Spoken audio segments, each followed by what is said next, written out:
Hello, dear students of class 9. Welcome to a new chapter, that is chapter number 4. And the name of the chapter is Linear Equations in Two Variables. Now, first of all, we will discuss what we are going to learn and what we are going to learn in what session. So there will be 4 sessions for this whole chapter. First session will be on definition of linear equation in two variables. The second session will be solution of linear equations. Third will be graph of that linear equation, and the fourth and the last session will be on equations that are equation of line, those line which are parallel to x axis or y axis. Okay. So there are 4 exercises in this whole chapter. The exercise 4.1. 4.1 is based on this topic, definition. 4.2 is based on how to find the solution. We have to find the solution of linear equation in two variable. Exercise 4.3 is based on graph of linear equation, and exercise 4.4, that is last exercise, is based on this topic, that equation of those line which are parallel to x axis और y axis, right? So start करते हैं आज का first हम session with first topic. So start करते हैं first topic, that is definition of linear equation in two variable. Dear students, पहले हम रिवाइज करते हैं अपना linear equation in one variable जो हमने क्लास 8 में पढ़ा था. So linear equation in one variable हमने पढ़ा था A X plus B is equal to 0. इस फॉर्म में होता था जहां पे x क्या एक वेरिएबल है. वन वेरिएबल क्यों बोला इस इक्वेशन को? क्योंकि यहां पे एक ही वेरिएबल है अभी, ठीक है, x, और a होता है coefficient of x, numerical coefficient, and b is constant. Okay, इसको हम इस तरह से भी लिख सकते हैं ax is equal to minus B, but this is general form. अब टू वेरिएबल है तो यहां पे दूसरा वेरिएबल भी इंट्रोड्यूस होगा. तो स्टार्ट करते हैं डेफिनेशन की. डेफिनेशन लिखना स्टार्ट करते हैं यहां से. तो लिखेंगे an equation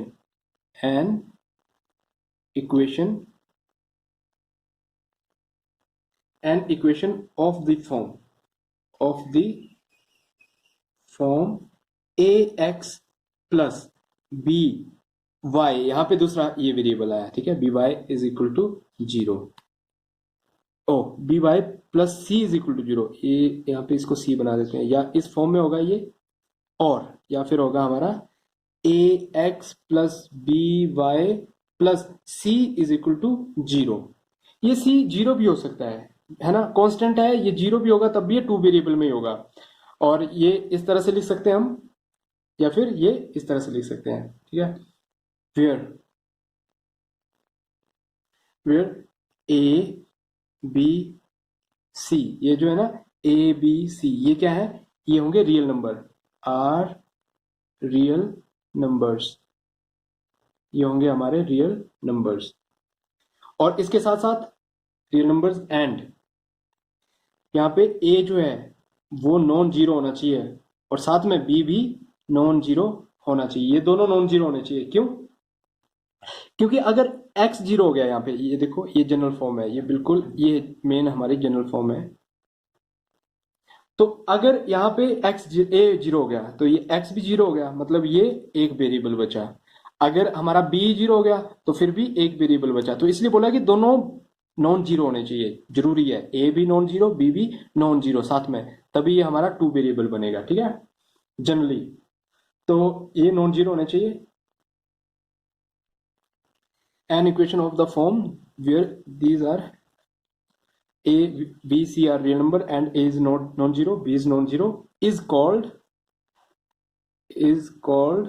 linear equation in two variables. Obviously यहाँ पे x और y क्या है, ये है वेरिएबल. फॉर एग्जाम्पल लिख लो एक लीनियर इक्वेशन टू वेरिएबल का. For example 3x plus 2y plus 7 is equal to 0. और लिख सकते हैं आप x is equal to 2y।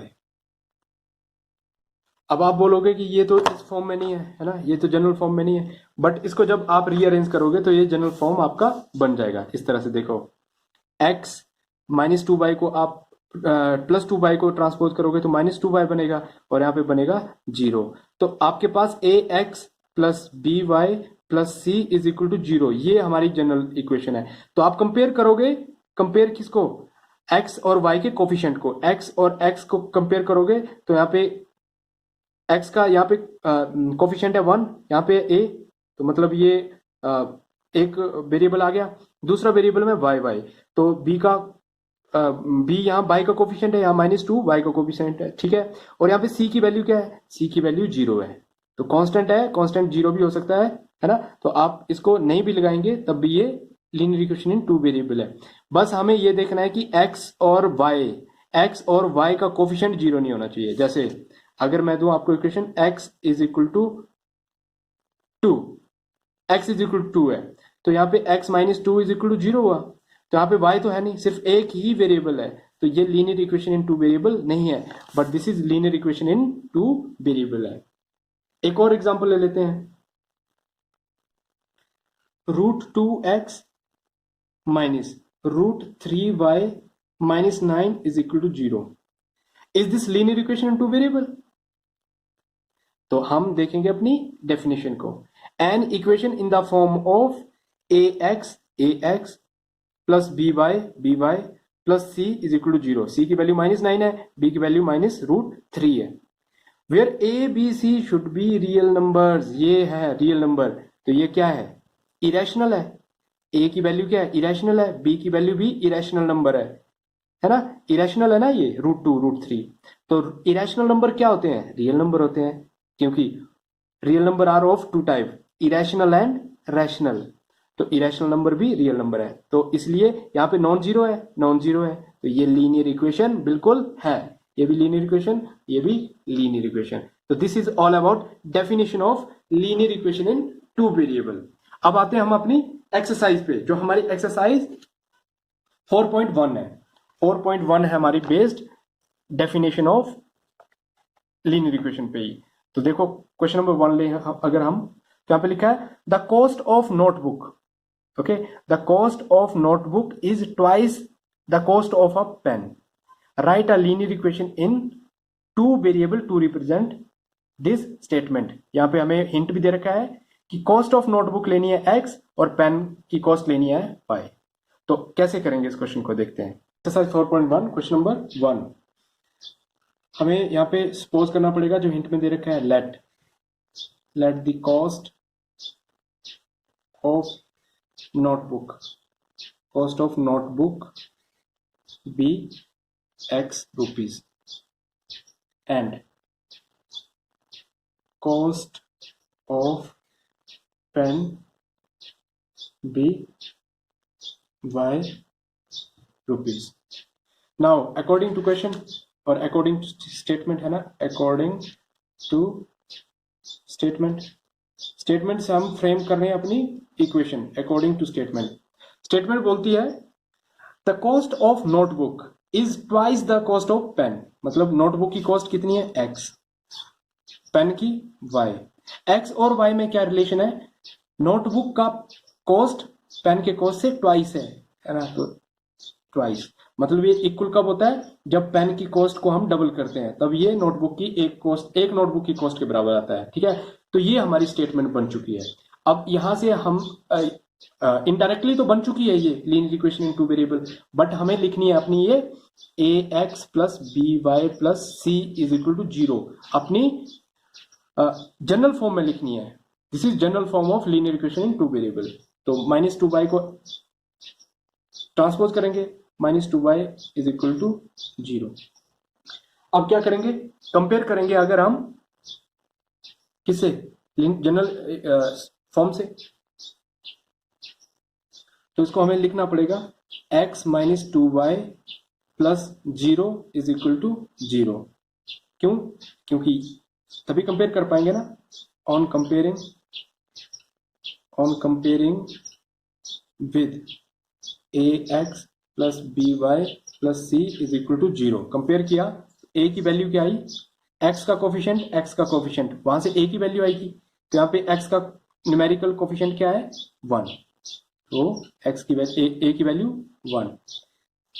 Y का कोफिशिएंट बी है, वाई का कोफिशिएंट यहाँ पे ध्यान रहे -2 है, क्योंकि जनरल फॉर्म में प्लस है तो -2 होगा। और सी की वैल्यू है 0। This is all about question number 1। तो इस तरह से ही हम अपने क्वेश्चन नंबर 2 को करेंगे। क्वेश्चन नंबर 2 में क्या है, पहले बच्चों देखो, होता है express the following linear equation in form of ax plus b plus c is equal to 0 and indicate the value of a b c in each case। जैसे हमने ये क्वेश्चन किया वैसे ही सेकंड क्वेश्चन को करना है, और इसमें तो आपको इक्वेशन भी गिवन है, आपको a की वैल्यू लिखनी है। जैसे यहाँ पे पहले इसको करेंगे हम प्लस 9.35 बार को हम ट्रांसपोज करेंगे, आपका जो राइट हैंड साइड है वो बनना चाहिए सबका 0, जो ये बना हुआ है। दिस इज जनरल इक्वेशन, ये हमारी जनरल इक्वेशन बनी हुई है। बट यहाँ पे देखना हमें, देखो express the following linear equation in A X plus B Y plus C is equal to 0। तो यहाँ पे देखो 3x प्लस 2 है, y नहीं है ना, तो इस केस में क्या करेंगे हम, सिक्स्थ केस में इसको देखते हैं। सिक्स पार्ट दे रखा है, द गिवन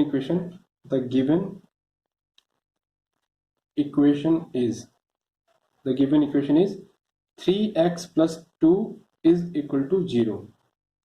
जो पार्ट नंबर 4 और 5 है वो भी सेम इसी तरह से होंगे, ठीक है। ये दे रखा हमें, यहाँ पे हम देख सकते हैं y की वैल्यू, y का कोफिशिएंट गिवन नहीं है और y भी गिवन नहीं है। तो आप बोलोगे ये तो linear equation in one variable है ना, तो हर एक linear equation in one variable को हम टू वेरिएबल में बना सकते हैं। कैसे, एक वेरिएबल को इंट्रोड्यूस करके। तो इसको हम लिख सकते हैं 3x प्लस y, यहाँ पे आता है तो 0 into Y, 0 multiply by something 0, और 0 added to anything that anything, फर्क नहीं पड़ता है ना, ये बन गया। Now on comparing with ax plus by plus c is equal to 0, इसे कंपेयर करेंगे तो यहाँ पे a कितना मिलेगा 3, b कितना मिलेगा 0, c मिलेगा 2, बस ये आंसर है। बिल्कुल इजी है, ठीक है। देखो linear equation in one variable थी, इसको टू वेरिएबल में कैसे बनाया, इंट्रोड्यूस करके y इंट्रोड्यूस किया और ये कंपेयर किया। तो आप बोलोगे कि यहाँ पे हमने फिर क्यों नहीं लिखा, है ना, यहाँ पे हमने जो डेफिनेशन लिखी थी, तो यहाँ पे डेफिनेशन में हमने क्यों लिखा कि ये नॉन जीरो होना चाहिए। जनरली हम प्रेफर करेंगे कि ये नॉन जीरो हो, क्योंकि ये नॉन जीरो होंगे तभी हमारे टू वेरिएबल में इक्वेशन होगी वो। यहाँ पे तो हमने जबरदस्ती इसको बनाया है टू वेरिएबल में, सिंगल वेरिएबल से टू वेरिएबल में हमने बनाया है इसको, ठीक है। इसी तरह से हमारा क्वेश्चन नंबर सेकंड का लास्ट पार्ट 8 पार्ट होगा, जिसमें इक्वेशन दे रखी है 5 इज इक्वल टू 2x। कैसे लिखेंगे इसको हम लिखेंगे 5 minus 2x is equal to 0, ठीक है। इंप्लाइज दैट -2x, हमेशा x जो है हमारा पहले आएगा, -2x, फिर आता है y का कुछ कोफिशिएंट नहीं है तो 0 ले लिया, और 5 का साइन है प्लस, इज इक्वल टू 0।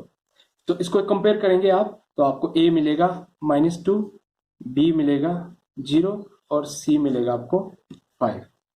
ध्यान रहे कि ये x को आप शुरू में लिखोगे, क्योंकि हमारी जनरल इक्वेशन ही है, जनरल इक्वेशन है हमारी ax plus by plus c is equal to 0। तो प्यारे बच्चों कर दो एक्सरसाइज 4.1 को कंप्लीट, और कोई डाउट आता है तो डू लेट मी नो, और तब तक के लिए as always God bless you all.